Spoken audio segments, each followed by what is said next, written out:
¿Quién piensa que las clases en línea es lo máximo? ¿Kyle? ¿Crees que viendo videos por YouTube vas a aprender algo, maldito gordo? ¿Quién admira a los profesores solo por leer sus patéticas y aburridas diapositivas en vez de dar una clase de verdad?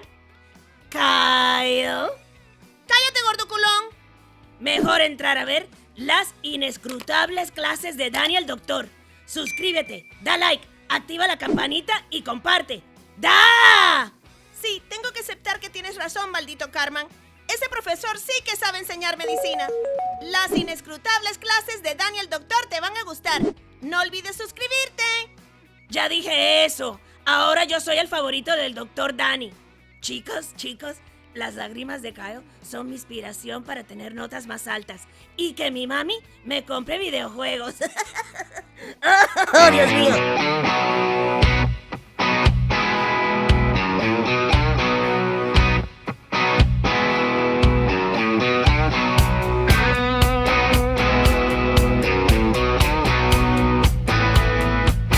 Las inescrutables clases de Daniel Doctor con Daniel Doctor. El tema de hoy, vías aferentes, es muy cortito, pero es lleno de conocimientos. Entonces empezamos con la clase de hoy, como les digo, vías aferentes, vías somatosensoriales. Y aquí sí, las vías somatosensoriales es como para terminar el tema pasado. Esto ya nomás es para saber cómo va a llegar el estímulo y cómo lo vamos a procesar en nuestra mente para después activar a nuestra parte motora. Acuérdense que primero es la parte sensitiva y después es la parte motora. Entonces aquí existen dos vías para la transmisión de información somático-sensorial.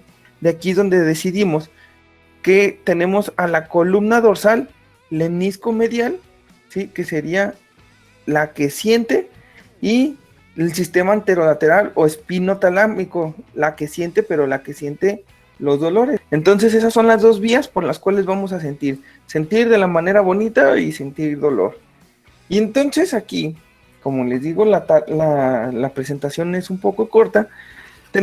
Vamos a empezar con la dorsal lemnisco medial, que aquí sí se transmite información somatosensorial acerca del tacto discriminativo. Entonces aquí sí vamos a saber sobre definir, y por eso se llama discriminativo, porque discriminamos rápidamente. En el tacto fino, pues obviamente estamos discriminando cualquier otro, el tacto burdo, ¿no? Por ejemplo, no tenemos la presión, la vibración y la propiocepción. Tenemos que aprender a discriminar todos estos para saber en dónde estamos, cómo estamos, qué posición tenemos, bla, bla, bla, ¿sale? Entonces para eso funciona este tipo de tacto discriminativo. Y entonces consta principalmente de fibras nerviosas, tanto rápidas como medianas, en cuanto a velocidad me refiero. Y los axones de las neuronas de primer orden, como les digo, establecen sinapsis sobre las células de los receptores somatosensoriales, o sea, ya los mecanorreceptores, para poder actuar y ejecutar alguna acción o algún movimiento. Este dibujo que les hago aquí, pues vamos a verlo, primero vamos a entenderlo por partes, porque luego desde ahí ya nos podemos tener problemas para poderlo captar. Y si se fijan, cada uno de estos renglones que vemos aquí están situándose en la parte anatómica donde estamos describiendo, ¿ok? Por ejemplo, médula espinal, médula cervical, que corresponde a esta pequeña dibujito de aquí, que se ve un poco chiquito, ahorita lo vamos a ampliar. Porción del inferior del lóbulo raquídeo, ¿ok? Porción superior del lóbulo raquídeo, el puente, el mesencéfalo y la corteza cerebral, que son las que están un poquito más implicadas en esto. Y entonces, si se fijan, tenemos la médula espinal cervical, pues para las extremidades superiores, por eso les puse una manita. Y tenemos la médula espinal lumbar para las extremidades inferiores. Esa es la única diferencia que hay entre una y otra. Y entonces empezamos aquí, vamos a hacer una pequeña ampliación para que entendamos este proceso, así más o menos. Bueno, ahí se ve un poquito mejor. Si se fijan, entonces tenemos los tractos ascendentes que van a llevar información sensorial desde los receptores periféricos hacia la corteza cerebral. Me refiero, por ejemplo, aquí en este pequeño esquema, la mano y el pie. Cuando nosotros tocamos, cuando nosotros estamos palpando, cuando sabemos sobre posición, entonces tenemos que la vía de las columnas dorsales transmite el tacto, la sensibilidad vibratoria, la propiocepción y todo lo que ya les comenté. Las fibras sensoriales entonces ascienden de forma ipsilateral. Eso es algo importante. Ipsilateral quiere decir de un solo lado, ¿sabes? O van juntas por un lado, a través de las columnas dorsales espinales hacia los núcleos gracil y cuneiforme. Como vemos por aquí, llega la sensación. Se supone que de aquí a aquí, nada más en esta primera línea, es la neurona de primer orden. Ese es el simple hecho. Primer orden es de donde vamos a tener el estímulo bioperiférico hasta donde llegamos aquí a médula espinal, ¿sabes? Esa es la diferencia aquí. Después entra la de segundo orden, que va a subir, ahora sí, por estas, o va a ascender más bien por esta parte, hacia, como les digo, el núcleo gracil, dependiendo qué es. Por ejemplo, en este caso, el núcleo gracil va a viajar por la parte que viene aquí, la parte roja, por eso se los puse rojo, ¿ok? Y entonces tenemos el núcleo cuneiforme, que es la que va a ser, por eso se los puse azul, para la parte dividida, ¿no? Para la parte superior, extremidad superior. Y entonces generan una decusación. Todo esto está pasando en la porción inferior del bulbo raquídeo.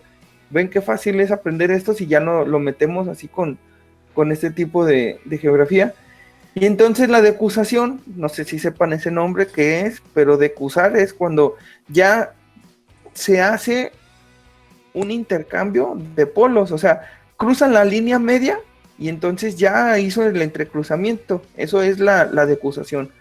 Porque de aquí, obviamente, ya va a salir de este apartado de aquí, ya va a salir directamente la información, todavía como les digo, por las neuronas de segundo orden, y entonces ya van a pasar por ahí las fibras y van a cruzar la línea media, como les digo, y ascienden entonces en el hemisco medial hasta el núcleo ventral posterior lateral talámico, que sería subir todo esto hasta, pasan por el hemisco medial, como les estoy diciendo. Miren, se ve como aquí está pasando por el hemisco medial, el hemisco medial, el hemisco medial, y llegan directamente hasta el núcleo ventral posterior lateral, que sería esta parte de aquí, ¿sí? Ya decusado, ya del otro lado, del lado izquierdo para todos nosotros. Y entonces aquí hace sinapsis otra vez con las neuronas de tercer orden, que ya serían las que viajan directamente a la corteza somatosensorial primaria. Entonces este es el enramado de cables que hay que entender nada más para saber que las de segundo orden, como les digo, suben por el hemisco medial prácticamente y van a llegar directamente a la corteza somatosensorial primaria. ¿Ven qué sencillito y qué facilito de aprender? Entonces, rápidamente, aquí ya tenemos algo donde va a entrar el estímulo doloroso. Prácticamente es exactamente lo mismo. Nada más que aquí el estímulo doloroso, si se fijan, el tracto espinotalámico, ventrolateral. ¿Y por qué se llama ventrolateral? Porque acuérdense que está pasando por esta parte de aquí, ventral. Acuérdense, entra, déjenme hacerlo un poquito más grande. Acuérdense, se llama ventrolateral, espinotalámico ventrolateral, porque pasa por esta parte de aquí, ventral, ¿sí? Acuérdense que arriba es dorsal en las astas y abajo es ventral. Entonces, también primer orden, llega hasta aquí, ventral, y luego ya lateral, ¿sale? Porque va a pasar por un ladito de este espacio. Y entonces, en este punto, como les digo, conduce el dolor y la temperatura. Estas fibras sensoriales terminan en el asta dorsal y las proyecciones desde ahí cruzan la línea media y ascienden entonces el cuadrante ventrolateral de la médula espinal otra vez y luego hasta la corteza somatosensorial primaria. Vean qué facilito. Este es más fácil porque Aquí rápidamente llegan hasta el núcleo ventral, pero aquí sí se fueron derecho completitos, ¿sabes? Nada más la única que tienen que aprenderse es que entran ventrolateralmente, dependiendo del estímulo. Si es para extremidad inferior, pues otra vez médula lumbar y médula espinal cervical para la zona de las extremidades superiores, ¿ok? Por eso pongo aquí el dedo lastimado y muy lastimado y el piecito, ¿sale? Pero si se fijan aquí, sí es nada más y nada menos que todo es ventrolateral hasta llegar aquí al núcleo ventral posterior lateral, y normalmente también van a generar el dolor en estas partes de aquí de la corteza cerebral. Cuando ya llegamos entonces a esto, que es la corteza somatosensitiva, nos vamos a encontrar con varias cosas, ¿sí? Con varias áreas. Una de las preguntas que les hice es que, por ejemplo, aquí estamos viendo obviamente una vista lateral del hemisferio, creo que es el izquierdo, ajá, y muestra algunas de las cortezas principales y sus relaciones funcionales con el cerebro. Aquí sí, el área somatosensorial primaria se encuentra entonces en el giro poscentral del lóbulo parietal, como vemos aquí, o sea, en la circunvolución o como lo quieran llamar, se encuentra en esta área aproximadamente, porque no creen que me quedó tan preciso, pero sería más o menos en esta parte de aquí, el área medial. Ya todos les fue súper bien en anatomía y todo porque están aquí. Entonces aquí tenemos, como en esta flechita que les estoy poniendo, como les digo, se encuentra el giro poscentral del lóbulo parietal, o sea, esta es la cisura y obviamente sería esta parte el giro postcentral. Si está la línea media, por eso se llama post, porque está después de la línea, y esta sería obviamente pre. Eso sí se acuerdan, ¿no? Supongo, de sus clases de anatomía. Y entonces, toda esta área que vemos aquí, pues ya vamos a encontrar la corteza motora. Y entonces, como les digo, tanto la precentral como la postcentral, vamos a encontrarnos esto que vemos aquí marcado con azul, técnicamente sería para arriba toda esta secuencia. ¿Por qué para arriba? Porque si se fijan, desde la zona medial que vemos desde aquí, empezamos, por ejemplo, en la cabeza y luego vamos bajando, hacia los brazos y luego hacia las piernas, ¿sí? Eso es así como vamos a encontrar los estímulos. Y entonces vamos a tener una que otra área también, que son las áreas motoras del lenguaje, el área de Broca, el área de Wernicke, que ya sabemos, espero que ya sepan para qué sirve cada una de estas, ¿sí? Y pues como les digo, el área sensorial primaria, donde vamos a tener la sensación de las extremidades inferiores y de las extremidades superiores, un poquito más pegado a el tallo, ¿sabes? Eso es lo más importante de esta diapositiva. El área de Broca, el área de Wernicke, que nos sirven obviamente para comprensión del lenguaje y para hablar o articular las palabras, dependiendo. El área de Broca es para articular las palabras y el área de Wernicke pues es para entender esa articulación de palabras, nada más, para quien no recordara eso o no supiera eso. Pero eso no me meto mucho porque aparte de que no es parte de la corteza somatosensitiva, es otro tema que vamos a ver después. Y por último tenemos entonces en esta misma área, si partimos el cerebro, si este cerebro lo partimos a la mitad, podemos observar este pequeño corte en donde nos vamos a encontrar con este pequeño dibujito conocido por muchos, que es exactamente la corteza somatosensorial, el homúnculo, se llama homúnculo sensorial. Y el homúnculo sensorial, como les digo, pues tiene una representación como lo están viendo, ¿ok? Es un mapa que se denomina homúnculo sensorial y es la especificación de cómo es que nosotros sentimos de acuerdo a la corteza que estamos estimulando. Si yo me pico el pie, por ejemplo, y que me duela, pues obviamente aquí está marcado que va a corresponder a esta área. ¿Ok? Y así vamos subiendo. El homúnculo sensorial lo que hace, y lo han de haber visto en sus libros, lo que hace es, si se fijan, es representar al cuerpo humano Pero si se fijan también, bueno, aquí hago una actividad en clase con todos ustedes, que es, por ejemplo, poner a uno de ustedes de espaldas y luego empiezo a estimularlos picándole la espalda, ¿sí?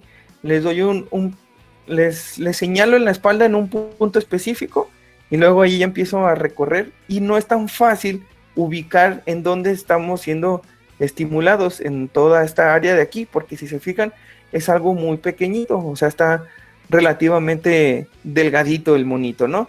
Pero luego empieza a crecer porque en estas áreas específicas, por ejemplo, que corresponden a la mano y sobre todo el dedo pulgar, podemos observar que aquí está sumamente específico toda esta sensación, ¿sí? Toda esta parte de aquí que corresponde a los dedos, a la mano, a la palma, etcétera, etcétera, tenemos que la corteza somatosensorial está todavía más desarrollada para este tipo de sensaciones.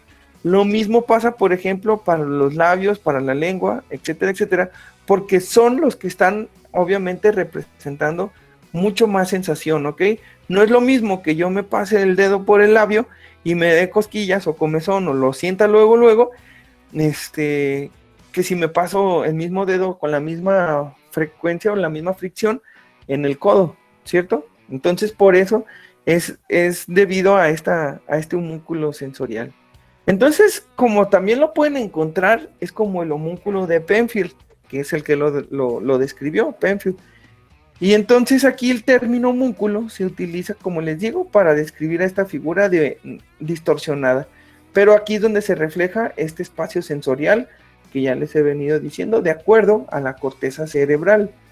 Y entonces aquí las áreas del cuerpo con representaciones más extensas, si se fijan, como les digo, es la cara, manos y dedos. Esto es lo que más importa, porque como les digo, se encuentran densamente inervadas por nervios somatosensoriales. Así de fácil y así de sencillito es aprender este homúnculo cerebral. Y entonces aquí vamos a saber que la sensibilidad es mayor. Si se fijan, también aquí entra en esta área, entran los órganos sexuales y otras partes del cuerpo, porque técnicamente es todo el cuerpo, en donde también, por ejemplo, en esta área entran las orejas, etcétera, etcétera, ¿sale? Entonces nada más es eso, que sepan para qué es el homúnculo sensorial y a qué va, qué relación tiene. O sea, yo no les voy a preguntar cómo se llama este pedacito o cómo se llama este pedacito de aquí, nunca lo van a ver así, solamente es para que entiendan para qué sirve y cómo se inerva. Y lo más importante que ya les dije, porque creo que ya terminamos la clase, nada más para que sepan cuáles son, como les digo, las neuronas de primer orden, que van a terminar hasta este punto, las de segundo orden que llegan hasta este punto de aquí, ¿sale? Y las de tercer orden que son las últimas en llegar ahora sí a la corteza cerebral, ¿sabes? Eso es lo más importante prácticamente de esta diapositiva. No es tan relevante por donde suben y que se dan la vuelta y que se decusan y que no sé qué, solamente es tener el entendimiento geográfico de cómo es el estímulo tanto doloroso como somatosensorial para llegar exactamente a la corteza. Y cuando llegamos a la corteza, pues cómo es que se va a activar de acuerdo a todo esto que vemos en pantalla. Así de fácil y así de sencillito es la clase del día de hoy. Y con esto terminamos la clase. No sé si se les hizo difícil, se les hizo fácil, pero pues espero que les haya gustado. Sigamos entonces con los demás temas en un siguiente video. ¿Quién piensa que las clases en línea es lo máximo? ¿Kyle? Sí, tengo que aceptar que tienes razón, maldito Carman. Ese profesor sí que sabe enseñar medicina. Las inescrutables clases de Daniel Doctor. Suscríbete, da like, activa la campanita y comparte.